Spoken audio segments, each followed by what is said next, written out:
زيارتي لمزارع خان الشيح، زرت قوم الرحال والنعم منهم أصيلين الجدين وما عليهم زود. وطبعا تواكبا مع غزة وأحادي والحدث بغزة. طبعا نحن وقفة تضامنية ووقفة شهرية لأهل غزة. طبعا نحن في مدينة الشام، في ريف الشام. الشام طبعا هي شام العرب، الشام شام العرب، والشام هي سوريا بكاملها، وحتى غزة وفلسطين وكل هالأماكن. وأنا بزيارتي لخان الشيح في جبل الشيخ بذكرني بالماضي بسيادة الرائد محمد الخير وأمجاد الجيش العربي السوري.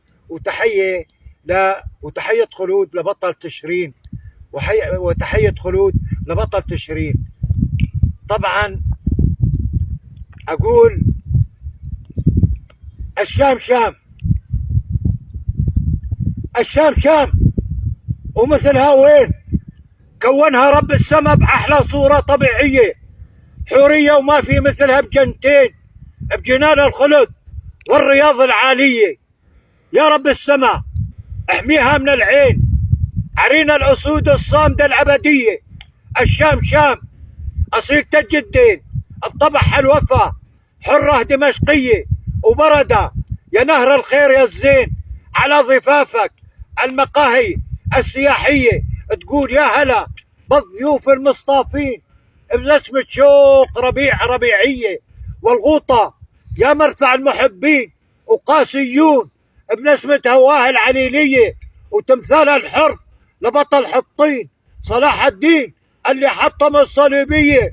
وشاهدنا ميسلون اللي صمدت بوجه الفرنسيين، يوسف العظمة هالكسر الفرنسية. وتحية خلود لبطل تشرين الصامد الحر بوجه الصهيونية. وحنا بقيادة أبو حافظ متفاعلين رمز المحبة لهالأمة العربية.